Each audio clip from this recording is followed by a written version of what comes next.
Siku ya Agosti 1, 2026, katibu wa NEC Organization ya Chama cha Mapinduzi CCM Paul Matiko Chacha alimshauri makamu mwenyekiti wa chama kikuu cha upinzani nchini Tanzania Chadema John Heche kumwomba msamaha makamu mwenyekiti wa CCM Mzee Stefano Wasira kutokana na kile alichodai kuwa ni kauli alizozitoa kutokuwa sawa kwa miiko na maadili ya Kikuria. Kauli hiyo ya chama ilitolewa Agosti 1, 2026 alipopokelewa jijini Dar es Salaam mara baada ya kuteuliwa na halmashauri kuu ya Chama cha Mapinduzi CCM Julai 29, 2026.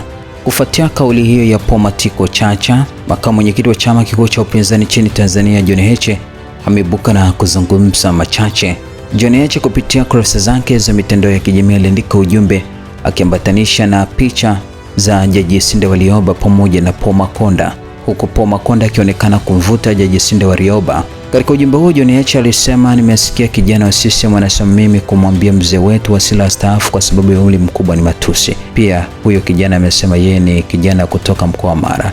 Je, mzee Warioba ni mzee kutoka mkoa gani? Je, anajua kwamba miongoni mwa mawaziri kwenye serikali hii aliwahi kumvuta, kumkaba na kudhalilishwa vibaya ni mzee Warioba kwa sababu mzee wetu alitaka katiba mpya na bora.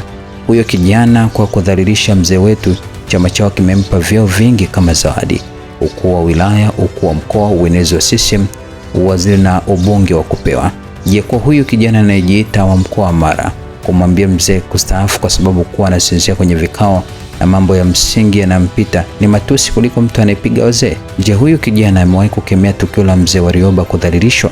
Je, amewahi kukemea watu kutekwa akiwemo katibu mwenezi wa CCM Bwana Polepole? Je, ni vibaya kumwambia mtu astaafu na kuacha kizazi kipya ni vibaya kuliko mauaji ya Oktoba 29? Huyu kijana amewahi kusema nini kuhusu mauaji hayo? Au hajui wapo wazee pia waliouawa kwenye yale matukio?